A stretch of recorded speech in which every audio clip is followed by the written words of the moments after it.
ಸಾಯಿರಾಮ್. ಆತ್ಮೀಯ ವೀಕ್ಷಕ ಬಾಂಧವರಿಗೆಲ್ಲ ಇವತ್ತಿನ ಜೀವನಾಮೃತ ಕಾರ್ಯಕ್ರಮಕ್ಕೆ ಸ್ವಾಗತ ಸುಸ್ವಾಗತ. ವೀಕ್ಷಕರೇ, ನಾನು ಭಾನುವಾರದಿಂದ ಕೆಲವು ಸಂಚಿಕೆಗಳನ್ನು ಎಪಿಸೋಡ್ಸ್ನ ಮಾಡ್ತಾ ಬರ್ತಿದ್ದೀನಿ. ಯಾತಕ್ಕೆ ಮಾಡ್ತಾಯಿದ್ದೀನಿ ಅಂದರೆ, ಮೊನ್ನೆ ಶನಿವಾರ ದಿವಸ ಪಬ್ಲಿಕ್ನಲ್ಲಿ ಕೆಲವರು ಮದುವೆ ಆಗಿಲ್ಲ, 30 ವರ್ಷ ಆಯಿತು ಮದುವೆ ಆಗಿಲ್ಲ, ಮಕ್ಕಳಿಗೆ ಮದುವೆ ಆಗ್ತಿಲ್ಲ, ಮಗಳಿಗೆ ಮದುವೆ ಆಗ್ತಿಲ್ಲ ಅಂತ ಭಾಳ ಜನ ಕೇಳಿದ್ರು. ಇದಕ್ಕೆ ಸಾಕಷ್ಟು ನಾನು ಎಪಿಸೋಡ್ ಈಗಾಗಲೇ ಮಾಡಿದ್ದೀನಿ. ಆದರೂ ಕೂಡ ಕೆಲವರು ಕೇಳ್ತಾ ಇರ್ತಾರೆ, ಏನೋ ಒಂದು ವಿಶೇಷ ಇರ್ಬೋದೇನೋ, ಒಳ್ಳೆ ಪರಿಹಾರ ಹೇಳ್ಬೋದೇನೋ ಅಂತ. ಯಾತಕ್ಕೆ ಮಕ್ಕಳಿಗೆ ಮದುವೆ ಆಗ್ತಿಲ್ಲ ಅಂದರೆ, ಮದುವೆ ಮುಂಚೆನೇ ಗರ್ಭಪಾತ ಆಗಿರ್ತದೆ, ಭ್ರೂಣ ಹತ್ಯೆ ದೋಷ ಇರ್ತದೆ, ಅಂಥವ್ರು ಮದುವೆ ಆಗೋದಿಲ್ಲ. ಅದಕ್ಕೆ ನಾನು ಸೋಮವಾರ ಮೊನ್ನೆ ಎಪಿಸೋಡಲ್ಲಿ ಹೇಳಿದೆ. ಮಂಗಳವಾರ ಎಪಿಸೋಡ್ನಲ್ಲಿ ಕೆಲವು ಹೆಣ್ಣುಮಕ್ಕಳಿಗೆ ಕಳತ್ರ ಯೋಗ ದೋಷ ಇರ್ತದೆ, ಮದುವೆ ಮುಂಚೆನೇ ಎಲ್ಲ ಗಂಡಸರ ಜೊತೆ ಸುಖ ಪಟ್ಟಿರ್ತಾರೆ, ಆ ಥರ ಇದ್ದಾಗ ಮದುವೆ ಆಗೋದಿಲ್ಲ, ತಡೀತದೆ. ಇದು ಈ ಜನ್ಮದಲ್ಲೇ ಇರ್ಬೋದು ಅಥವಾ ಹೋದ ಜನ್ಮದಲ್ಲೇ ಆಗಿರ್ಬೋದು. ಆ ಥರ ದೋಷ ಇದ್ದಾಗ ಅವರಿಗೆ ವಿವಾಹ ಪ್ರತಿಬಂಧಕ ದೋಷ ಬರ್ತದೆ, ಮದುವೆಗೆ ಯಾವುದಾದ್ರು ಅಡೆತಡೆಗಳು ಬರ್ತದೆ. ಮೂರನೇದು, ಕೆಲವು ಗಂಡು ಮಕ್ಕಳು ಮದುವೆ ಮುಂಚೆನೇ ಹಲವಾರು ಸ್ತ್ರೀಯರ ಜೊತೆ ಸುಖ ಪಡ್ತಾರೆ. ಈ ಥರ ಇದ್ದಾಗ ಅವ್ರಿಗೆ ಮದುವೆ ಶಾಶ್ವತ ಆಗಿರೋದಿಲ್ಲ. ಇದೇ ತಪ್ಪನ್ನು ಪೂರ್ವಜನ್ಮದಲ್ಲಿ ಮಾಡಿದ್ರೆ ಈ ಜನ್ಮದವ್ರಿಗೆ ಎಷ್ಟೇ ವಯಸ್ಸಾದರೂ ಮದುವೆ ಆಗೋದಿಲ್ಲ. ಸ್ತ್ರೀ ಶಾಪ ಅವ್ರ ಜಾತಕಗಳಿರ್ತದೆ. ಇದಕ್ಕೆಲ್ಲ ಪರಿಹಾರ ಏನು ಮಾಡ್ಕೋಬೇಕು ಅಂತ ಆಯಾ ಸಂಚಿಕೆಗಳಲ್ಲಿ ನಾನು ತಿಳಿಸ್ಕೊಟ್ಟಿದ್ದೆ. ನನ್ನದೇ ಆದಂಥ ಒಂದು ಅನುಭವದ ಆಧಾರದ ಮೇಲೆ. ಹೆಚ್ಚು ಬಂಡವಾಳನೇ ಇಲ್ಲ, ಕೇವಲ ಮಂತ್ರತಂತ್ರದಿಂದ ನಿವಾರಣೆ ಮಾಡ್ಕೊಳ್ಬೋದು ಅಂತ ಹೇಳಿ ತಿಳಿಸಿದ್ದೆ. ಇವತ್ತಿನ ಸಂಚಿಕೆಯಲ್ಲಿ ಒಂದು ವಿಶೇಷವಾದಂಥ ಸಬ್ಜೆಕ್ಟ್ ಇದು. ಯಾತಕ್ಕೆ ಮದುವೆ ಆಗೋದಿಲ್ಲ, ಯಾಕೆ ಮದುವೆ ಆದ ತಕ್ಷಣ ಹೆಂಡತಿ ಸತ್ತೋಗ್ತಾಳೆ, ಯಾಕೆ ವಿಧವ ಆಗ್ತಾನೆ ಅನ್ನೋದನ್ನು ಸಂಕ್ಷಿಪ್ತವಾಗಿ ತಿಳಿಸೋಕ್ಕೆ ಪ್ರಯತ್ನ ಪಡ್ತೀನಿ. ನೋಡಿ, ಇದು ನನ್ನ ಅನುಭವದ ಆಧಾರದ ಮೇಲೆ ಮತ್ತು ರಿಸರ್ಚ್, ಹಲವಾರು ಜಾತಕಗಳನ್ನು ನೋಡಿ, ಹಲವಾರು ಜನರಲ್ಲಿ ಈ ಥರ ಸಮಸ್ಯೆನ ಹುಡುಕಿ, ಜಾತಕದಲ್ಲಿ ಏನಿದೆ, ಯಾತಕ್ಕೆ ಈಗ ಆಗ್ತಿದೆ ಅನ್ನೋ ವಿಚಾರನ ಚಿಂತನೆ ಮಾಡಿ, ಅದನ್ನು ನಾನಿವತ್ತು ಸಮಾಜಕ್ಕೆ ತಿಳುವಳಿಕೆ ಕೊಡೋದ್ರ ಮುಖಾಂತರ ಈ ಎಪಿಸೋಡನ್ನು ಮಾಡ್ತಾ ಇದ್ದೀನಿ ಅನ್ನೋದು ನನ್ನ ಭಾವನೆ. ಅನ್ಯತಾ ಯಾರೂ ಕೆಟ್ಟ ಭಾವನೆ ಮಾಡಬಾರ್ದು. ಯಾಕೆಂದರೆ ನಮಗೆ ನಾವು ಸರಿಪಡಿಸ್ಕೊಳ್ಳಿಲ್ಲ ಅಂದರೆ ಬೇರೆಯವ್ರು ಯಾರೂ ಸರಿಪಡ್ಸೋಕ್ಕೆ ಸಾಧ್ಯ ಇಲ್ಲ ಜಗತ್ತಿನಲ್ಲಿ. ನಮ್ಮವ್ರಿಗೆ ನಾವು ಪ್ರಾಯಶ್ಚಿತ್ತ ಮಾಡ್ಕೊಳ್ಳಿಲ್ಲ ಅಂದರೆ, ನಮ್ಮನ್ನು ನಾವು ದಂಡಿಸ್ಕೊಳ್ಳಿಲ್ಲ ಅಂದರೆ ಬೇರೆ ಯಾವ ಮಾರ್ಗದಲ್ಲೂ ನಮ್ಮನ್ನು ಕ್ಷಮಿಸೋಕ್ಕೆ ಸಾಧ್ಯ ಇಲ್ಲ ಅಂತ ನನ್ನ ಒಂದು ಸಿದ್ಧಾಂತ. ಒಬ್ಬರು ಬಂದರು, ಗಂಡ ಹೆಂಡತಿ, ಗಂಡ ರಿಟೈರ್ಡ್ ಆಗಿದ್ದಾರೆ, ಹೆಂಡತಿ ಇನ್ನೂ ಸರ್ವಿಸಲ್ಲಿದ್ದಾರೆ. ಅವ್ರಿಗೆ ಒಬ್ಬ ಮಗ ಇದ್ದಾನೆ, ಇಬ್ಬರು ಹೆಣ್ಮಕ್ಳು, ಒಬ್ಬ ಮಗ. ಇಬ್ಬರು ಹೆಣ್ಮಕ್ಳಿಗೂ ಕೂಡ ಮದುವೆ ಆಗಿದೆ. ಮಗನಿಗೆ ಮದುವೆ ಮಾಡಬೇಕು, ಯಾಕಂದರೆ ಅವನೇ ಕೊನೆ ಮಗ. ಅವ್ರು ಬಂದುಬಿಟ್ಟು ನನಗೆ ಕೇಳಿದ್ರು, ಮಗನಿಗೆ ಯಾವಾಗ ಮದುವೆ ಆಗುತ್ತೆ, ಯಾವಾಗ ಮದುವೆ ಯೋಗ ಇದೆ, ಮತ್ತು ಮದುವೆ ಜೀವನದಲ್ಲಿ ಚೆನ್ನಾಗಿರ್ತಾರಾ ಅಂಥೇಳಿ. ಮಗನಿಗೆ ಮದುವೆ ಆಗೋ ಯೋಗ ಇದೆ, ಮಗನಿಗೆ ಮದುವೆ ಆಗೋ ಯೋಗ ಇದೆ. ಆದರೆ ದಾಂಪತ್ಯ ಜೀವನದಲ್ಲಿ ಸ್ವಲ್ಪ ತೊಂದರೆ ಇದೆ.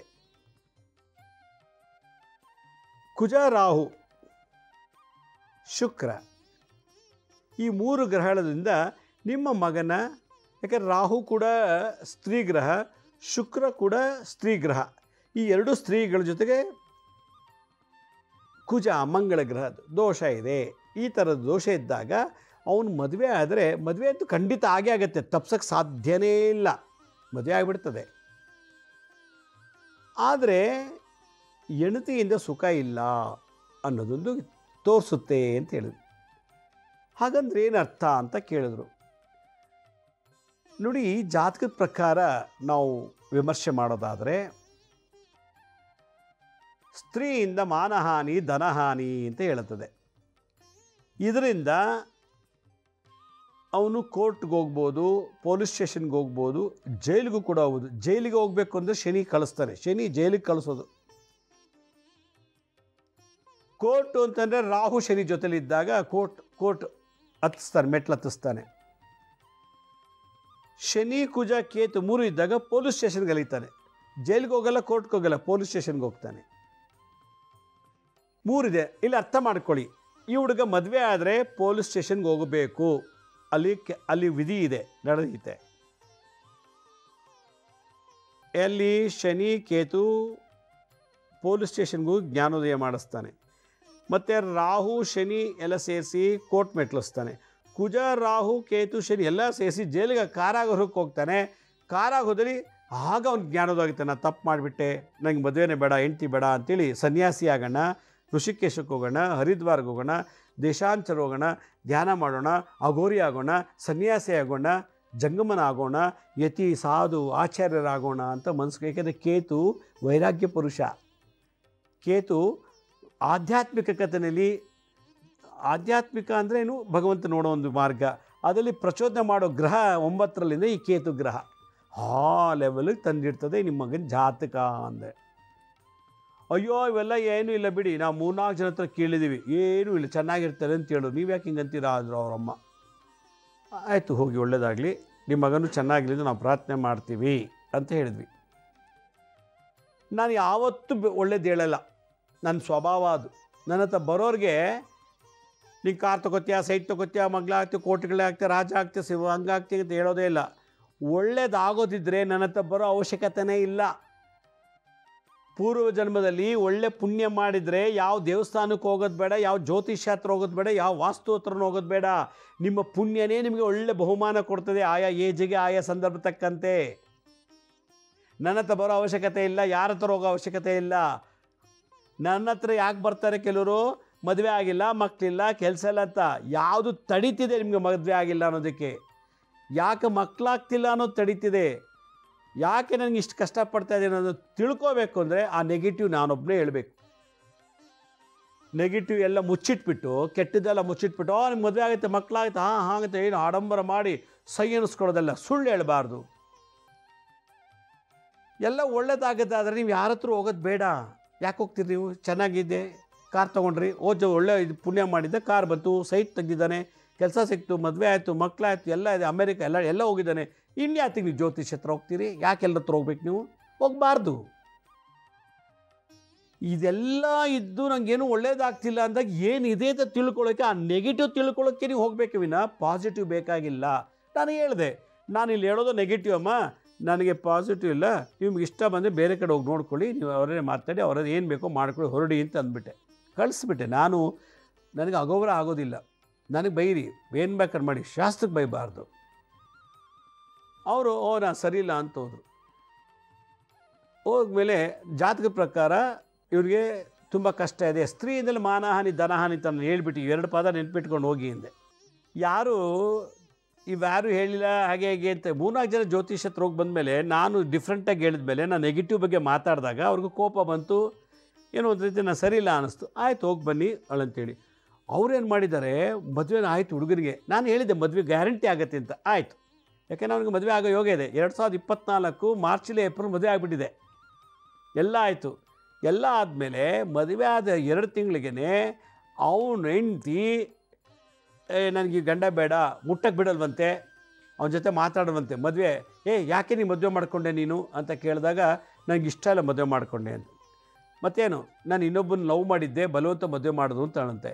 ನೀನು ನನ್ನ ಮುಟ್ಟಬೇಡ, ಹಾಗೆ ನೀನು ಮನ್ಸು ಕೊಟ್ಟರೆ ನೀವು ಅಂದರೆ ನಾನು ಲವ್ ಹತ್ರ ಕೊಟ್ಟೋಗ್ತೀನಿ, ಡ್ರೈವರ್ಸ್ ಕೊಟ್ಬಿಡ್ತೀನಿ, ನಿನ್ನಿಂದ ಒಂದು ಪೈಸೆ ನನಗೆ ಬೇಡ ಅಂತ.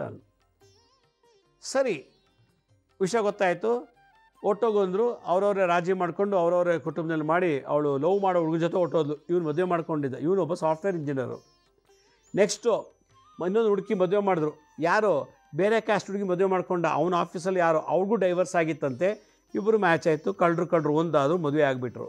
ಅವಳೇನು ಮಾಡಿದ್ಲು, ಮದುವೆ ಮಾಡ್ಕೊಂಡ್ಮೇಲೆ ಇವನು ಕಣ್ಮುಂದೆನೇ ಇನ್ನೊಬ್ಬರ ಜೊತೆ ಪಾರ್ಟಿಗೆ ಹೋಗೋದು, ಇನ್ನೊಬ್ಬರ ಜೊತೆ ಸುಖ ಪಡೋದು, ಇನ್ನೊಂದು ಜೊತೆ ಕುಡಿಯೋದು, ಸ್ಮೋಕ್ ಮಾಡೋದು ಕಲ್ತ್ಬಿಟ್ಟಿದ್ದಾಳೆ. ಇವ್ನು ಗೊತ್ತೇ ಇಲ್ಲ. ನನ್ನ 2ನೇ ಹೆಂಡತಿ ಕುಡಿತಾಳೆ, ಸ್ಮೋಕ್ ಮಾಡ್ತಾಳೆ, ಕಂಡೋ ಜೊತೆಲ್ಲ ಓಡಾಡ್ತಾಳೆ, ರಾತ್ರಿ 12 ಗಂಟೆ ಆದರೂ ಮನೆ ಬರೋಲ್ಲ, ವೀಕೆಂಡಲ್ಲಿ ಟ್ರಿಪ್ ಅಂತೆ, ಗೋವಾ ಅಂತೆ, ಅದ್ಯಾವುದೋ ಕೊಡೈಕೆನಾಲ್ ಅಂತೆ, ಇಲ್ಲೆಲ್ಲ ಹೋಗ್ತಾಳೆ, ಬರೋದೇ ಇಲ್ಲ, ಒಂದು ಮೆಸೇಜ್ ಇಲ್ಲ. ಅವಳಿಗಿರೋಕ್ಕೊಂದು ಮನೆ ಬೇಕು, ನಮ್ಮ ಮನೆ ಇದೆ, ಒಬ್ಬ ಗಂಡ ಅನ್ನಿಸ್ಕೊಳ್ಬೇಕು, ನಾನಿದ್ದೀನಿ, ಬಾಕಿದೆಲ್ಲ ಸುಖ ಎಲ್ಲ ಔಟ್ಸೈಡ್ ಹೊರಗಡೆ ಸಿಗ್ತಿದೆ. ಹೀಗಾಗಿ ಇವರು ತಂದೆ ತಾಯಿ ಎಲ್ಲ ಇಂಥವಳು ಯಾರಪ್ಪ ಹಿಂಗೆ ಮದುವೆ ಮಾಡಿಬಿಟ್ವಲ್ಲ ಹಾಗೆ ಹೀಗೆ ಅಂಥೇಳಿ ಅವರು ಏನು ಮಾಡಿದ್ದಾರೆ, ಬಿಟ್ಬಿಟ್ಟು ಬೇರೆ ಮದುವೆ ಮಾಡ್ಕೊಳ್ಳೋಣ, ಕಳಿಸ್ಬಿಡು ಅವಳಿಗೆ ಅಂತೇಳಿ ರೆಡ್ ಹ್ಯಾಂಡಾಗಿ ಸಿಕ್ಕಾಕೊಂಡಿದ್ದಾಳೆ. ಅವಳು ಹಾಕೋ ಡ್ರೆಸ್ಸು, ಅವಳು ದುರಭ್ಯಾಸ, ಮನೆಗೆ ಒಂದು ಸಲ ಕುಡ್ಕೊಂಡೇ ಬಂದುಬಿಟ್ಲಂತೆ, ಸ್ಮೋಕ್ ಮಾಡೋ ಸ್ಮೆಲ್ಲು, ಇದೆಲ್ಲ ಇಂಥ ಹುಡುಗಿ ಮದುವೆ ಮಾಡ್ಕೊಂಡ್ಬಿಟ್ವಲ್ಲ ಹಾಗೆ ಅಂತ ಎಲ್ಲರೂ ಯೋಚನೆ ಮಾಡ್ತಿದ್ದಾರೆ. ಒಂದಿನ ಇದಕ್ಕಿದ್ದಾಗೆ ಯೋಚನೆ ಮಾಡಿಬಿಟ್ಟು, ನೀ ಬೇಡ ಡೈವರ್ಸ್, ನೀನು ಯಾರ ಜೊತೆ ಇದೆಯೋ ಅವ್ರ ಜೊತೆ ಇದ್ದುಬಿಡು ಅಂತೇಳಿ. ಅವಳು ಲಿವಿಂಗ್ ಟುಗೆದಲ್ಲಿ ಇದ್ದವಳು, ಲಿವಿಂಗ್ ಟುಗೆದರ್ನಲ್ಲಿ 3-4 ವರ್ಷ 3 ಜನ ಹುಡುಗರ ಜೊತೆ ಇದ್ದವಳು. ಅವಳು ಆ ಥರ ಮಜಾ ಮಾಡಿರೋಳು. ಇವನ ಜೊತೆ ಒಬ್ಬನ್ನೇ ಗಂಡನ ಜೊತೆ ಹೆಂಗಿರಕ್ಕೆ ಸಾಧ್ಯ? ಆ ಲಿವಿಂಗ್ ಟುಗೆದರ್ ಎಲ್ಲ ಕಲ್ತ್ಕೊಂಡಿದ್ದಾಳೆ, ಸ್ಮೋಕು ಡ್ರಿಂಕ್ಸು ಎಲ್ಲ. ಇವ್ನಿಗೆ ಒಬ್ಬನೇ ಈ ಮನೆ ಅತ್ತೆ ಕಡ್ಡಾಯ, ಮಾವನೊಂದು ಸಿಸ್ಟಮು, ಅತ್ತೆದೊಂದು ಸಿಸ್ಟಮು, ಇದೇ ಡ್ರೆಸ್ ಹಾಕಬೇಕು, ಪೂಜೆ ಮಾಡಬೇಕು, ದೀಪ ಹಚ್ಚಬೇಕು, ಹಂಗೆ ಇಂತೆಲ್ಲ ಕಂಡೀಷನ್ ಹಾಕಿದ್ಮೇಲೆ ಇವಳಿಗಿರೋಕ್ಕೆ ಇಷ್ಟ ಆಗಲಿಲ್ಲ. ಸರಿಯಪ್ಪ ಹೋಗು, ನಾನು ಹೋಗ್ತೀನಿ ಅಂತ ಅವಳು ಹೊಟ್ಟೋದು.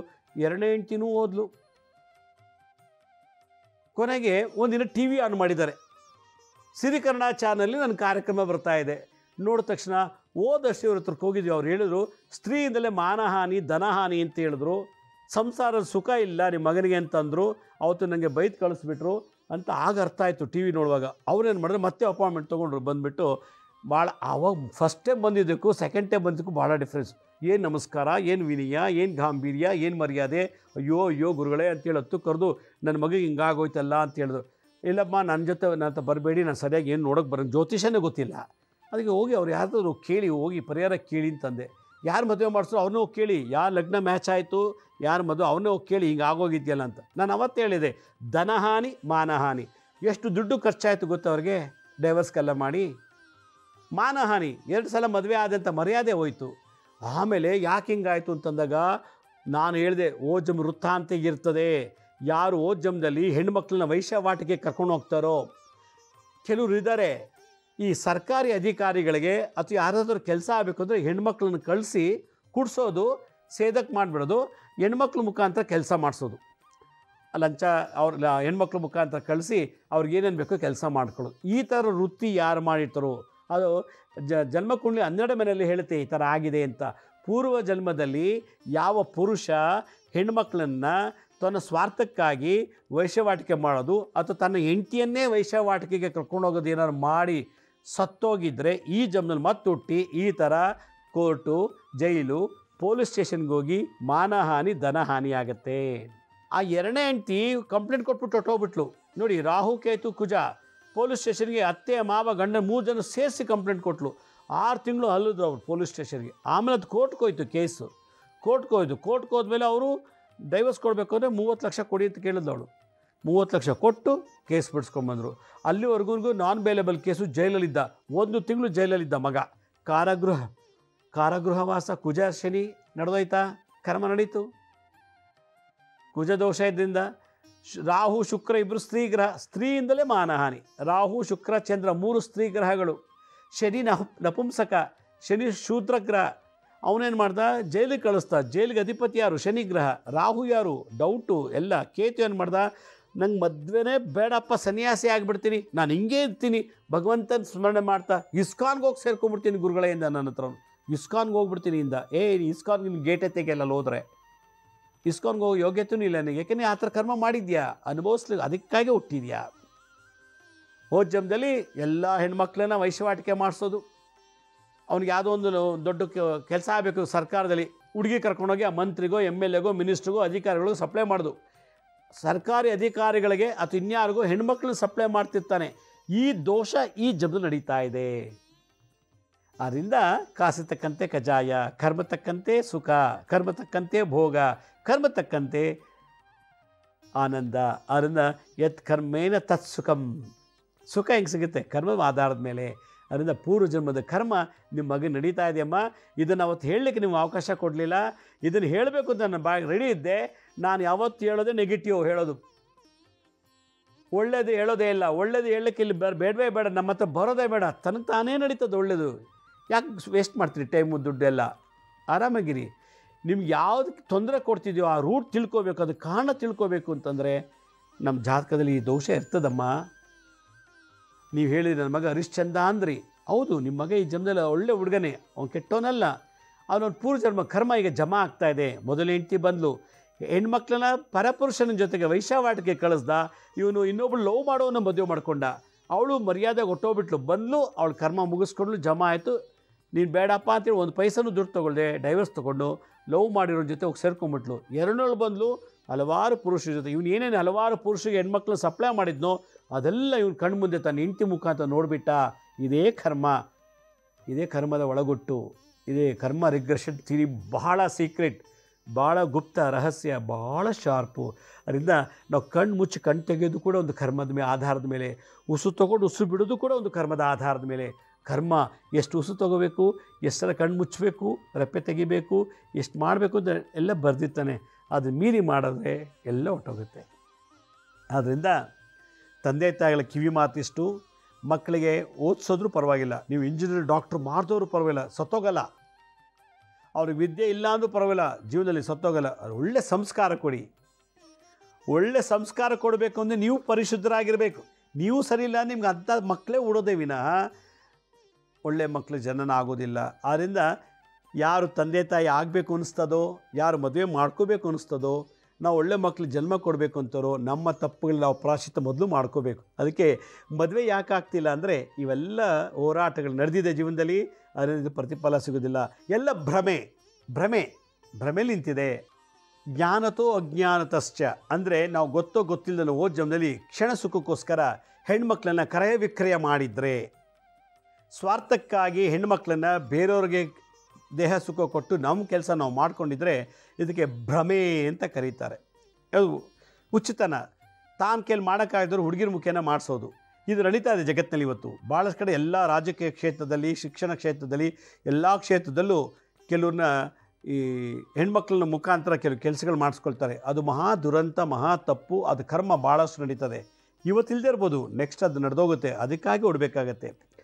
ಈ ರೀತಿ ಒಂದು ಭ್ರಮೆ ಜೀವನದಲ್ಲಿ ಇವಳನ್ನ ಕಳಿಸಿದ್ರೆ, ಇವಳಿಗೆ ವೈಶ್ಯಾವಾಟಿಕೆ ಮಾಡಿಸಿದ್ರೆ ನಾನು ಶ್ರೀಮಂತನಾಗ್ತೀನಿ, ಇವಳನ್ನ ಒಬ್ಬರ ಹತ್ರ ವೈಶ್ಯಾವಾಟಿಕೆ ಮಾಡಿ ಕಳಿಸಿದ್ರೆ ನಂಗೆ ಸಾಕಷ್ಟು ಆಸ್ತಿ ಮಾಡ್ತೀನಿ ಅನ್ನೋ ಭ್ರಮೆ ಮೇಲೆ ನಮ್ಮ ಬದುಕು ನಡೆಸ್ಕೊಂಡು ಸತ್ತೋಗ್ಬಿಟ್ಟಿರ್ತೀವಿ.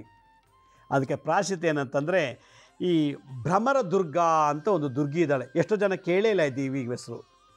ದುರ್ಗಾ ತಂತ್ರಸಾರದಲ್ಲಿ ಭ್ರಮರ ದುರ್ಗಾ ಅಂಥೇಳಿ ಒಂದು ದುರ್ಗಾದೇವಿ, ಪೂರ್ವ ಜನ್ಮದಲ್ಲಿ ಯಾವ ಗಂಡಸು ಹೆಣ್ಣು ಮಕ್ಕಳನ್ನು ಈ ರೀತಿ ಉಪಯೋಗಿಸ್ಕೊಂಡಿರ್ತಾರೋ ಅಂಥದನ್ನೇ ಪ್ರಾಯಶ್ಚಿತ್ತ ಮಾಡ್ಕೊಳ್ಳೋಕ್ಕೆ ಆ ದೋಷ ನೋಡಿ. ರಾಹು, ಚಂದ್ರ, ಕೇತು, ಶನಿ, ಕುಜ ಈ 5 ಗ್ರಹಗಳಿಗೆ ಶಾಂತಿ ಮಾಡ್ಕೋಬೇಕು ಅಂತಂದರೆ, ನಮ್ಮ ಜಾತಿಲಿ ಆ ಗ್ರಹಕ್ಕೆ ಶಾಂತಿ ಮಾಡ್ಕೋಬೇಕಂದ್ರೆ ಭ್ರಮರ ದುರ್ಗಾದೇವಿಯನ್ನು ಆರಾಧನೆ ಮಾಡು ಅಂತ ಹೇಳುತ್ತೆ ಆ ದುರ್ಗಾ ಸಂಹಿತೆಯಲ್ಲಿ. ಅದಕ್ಕೇನು ಮಾಡಬೇಕು, 108 ನಿಂಬೆಹಣ್ಣನ್ನು ತೊಗೋಬೇಕು. 108 ನಿಂಬೆಹಣ್ಣನ್ನು ಏನು ಒಂದು ತಟ್ಟೆಲೋ ದೊಡ್ಡ ಪಾತ್ರೆಯಲ್ಲಿ ಹಾಕೋಬೇಕು.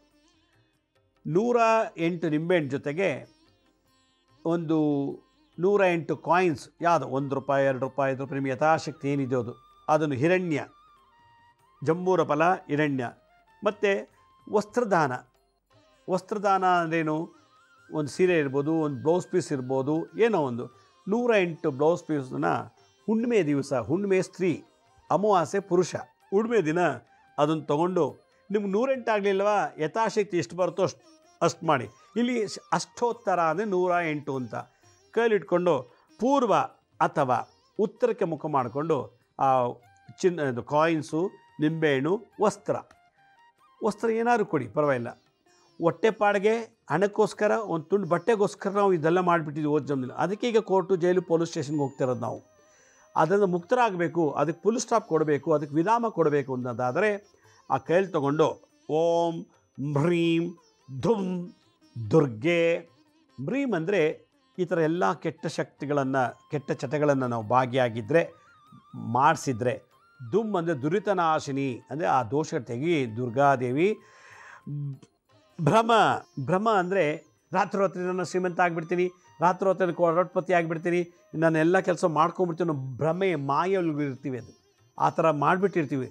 ಭ್ರಮ ಭ್ರಾಮಯ ಸ್ವಾಹ ಅಂತ ಹೇಳಬೇಕು. ಓಂ ಬ್ರೈಂ ದುಂ ದುರ್ಗೆ ಭ್ರಮ ಭ್ರಾಮಯ ಸ್ವಾಹ. ಓಂ ಬ್ರೈಂ ದುಂ ದುರ್ಗೆ ಭ್ರಮ ಭ್ರಾಮಯ ಸ್ವಾಹ. ಓಂ ಬ್ರೈಂ ದುಂ ದುರ್ಗೆ ಭ್ರಮ ಭ್ರಾಮಯ ಸ್ವಾಹ.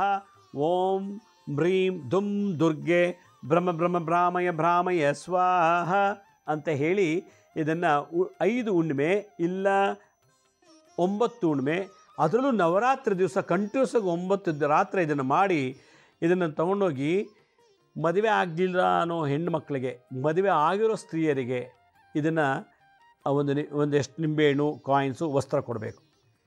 ಈ ಥರ ಮದುವೆ ಆಗಿರೋ ಹೆಣ್ಣು ಮಕ್ಳಿಗೆ ಒಂದು ನಿಂಬೆಹಣ್ಣು, ಒಂದು ಕಾಯಿನು, ಒಂದು ವಸ್ತ್ರ ಈ ಥರ ಕೊಟ್ಟರೆ ಪೂರ್ವಜನ್ಮದಲ್ಲಿ ಮಾಡಿದಂಥ ಈ ದೋಷ ನಿವಾರಣೆಯಾಗಿ ಈ ಬರ್ತಲ್ಲಿ ಒಳ್ಳೆ ಹೆಂಡತಿ ಸಿಕ್ಕಿ ಒಳ್ಳೆ ಸುಖ ಸಂಸಾರದಲ್ಲಿ ಬಾಳುವಂಥ ಶಕ್ತಿ ಈ ಒಂದು ಭ್ರಮರ ದುರ್ಗಾದೇವಿ ಆಶೀರ್ವಾದ ಮಾಡ್ತಾಳೆ ಅಂಥೇಳಿ ತಂತ್ರ ಸಾಧನೆ ಇದೆ. ಇದು ಎಷ್ಟೋ ಜನಕ್ಕೆ ಈ ದೇವಿ ಇದ್ದಾಳೆ ಅಂತಲೇ ಗೊತ್ತಿಲ್ಲ.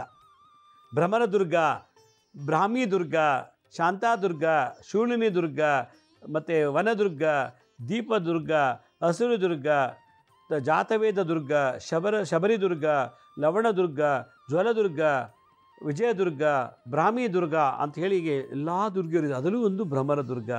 ಈ ಒಂದು ದೇವಿ ಮಂತ್ರವನ್ನು ಜಪ ಮಾಡಬೇಕು. ಇದು ಯಾರಿಗೆ ಅನ್ವಯಿಸ್ತಾ ಇದೆ ಅಂದರೆ ಪುರುಷರಿಗೆ. ಕೆಲವು ಸರ್ಕಾರ ಕೆಲಸಗಳಾಗಬೇಕು ಅಂತೇಳಿ ಕೆಲವು ಇದೆಲ್ಲ ಮಸ್ತ್ ಮಜಾ ಮೂಡಿಸ್ತಾರೆ ಕೆಲವೆಲ್ಲ. ಇದೇ ದೊಡ್ಡ ತಪ್ಪು. ಇದರಿಂದ ಈ ಥರ ದೋಷದಿಂದ ಮುಕ್ತರಾಗಬೇಕು ಅಂದರೆ ಜಗತ್ತಿನಲ್ಲಿ ಯಾವುದೇ ಟಾನಿಕ್ಕು ಮಾತ್ರೆ ಇಂಜೆಕ್ಷನ್ ಇಲ್ಲ, ಯಾವ ಎಕ್ಸ್ರೇಲೂ ಇದು ಗೊತ್ತಾಗಲ್ಲ, ಯಾವ ಬ್ಲಡ್ ರಿಪೋರ್ಟಲ್ಲೂ ಗೊತ್ತಿಲ್ಲ. ಅದು ಅನುಭವ ಆಗ್ತಿರ್ತದೆ, ಅನುಭವಿಸ್ತಿರ್ತಾರೆ. ಕೋರ್ಟು, ಜೈಲು, ಪೊಲೀಸ್ ಸ್ಟೇಷನ್. ಇದೆಲ್ಲ ಶಾಂತಿ ಮಾಡೋಕ್ಕೆ ಅದಕ್ಕೂ ಮದುವೆ ಮುಂಚೆನೇ ಗಂಡು ಹುಡುಗರು ಈ ಗೊತ್ತೋಗೋದು ಇದೆಲ್ಲ ಜಾತಿಗಳು ಗೊತ್ತಾಗತ್ತೆ.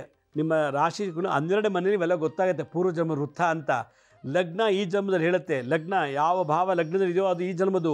ಲಗ್ನದಿಂದ ನೆಕ್ಸ್ಟ್ ಮನೆ 2ನೇ ಮನೆ ಮುಂದಿನ ಜನ್ಮದ ಹೇಳುತ್ತೆ. ಲಗ್ನದ ಕೊನೆಯ ಭಾಗ 12ನೇ ಮನೆ ಪೂರ್ವಜನ್ಮ, ಲಗ್ನ ಈ ಜನ್ಮ. ಲಗ್ನದ ನೆಕ್ಸ್ಟ್ ಮನೆ 2ನೇ ಮನೆ, 2ನೇ ಭಾವ, ಮುಂದೆ ಎಲ್ಲಿ ಹುಡ್ತೀವಿ ಏನಾಗ್ತೀವಿ ಅಂತ ಅದು 2ನೇ ಮನೇಲಿ ಹೇಳುತ್ತೆ. ಅಷ್ಟು ವಿಶೇಷವಾಗಿದೆ ನಮ್ಮ ಜಾತಕದಲ್ಲಿ ಪ್ರೆಡಿಕ್ಷನ್ಸು.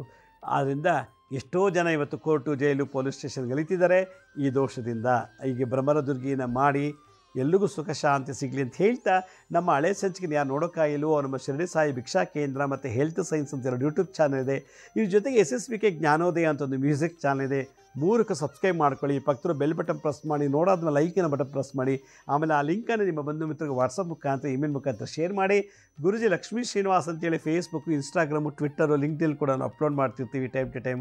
ಅಲ್ಲೂ ನಿಮಗೆ ಭಾಳಷ್ಟು ಇನ್ಫಾರ್ಮೇಷನ್ ಸಿಗುತ್ತೆ.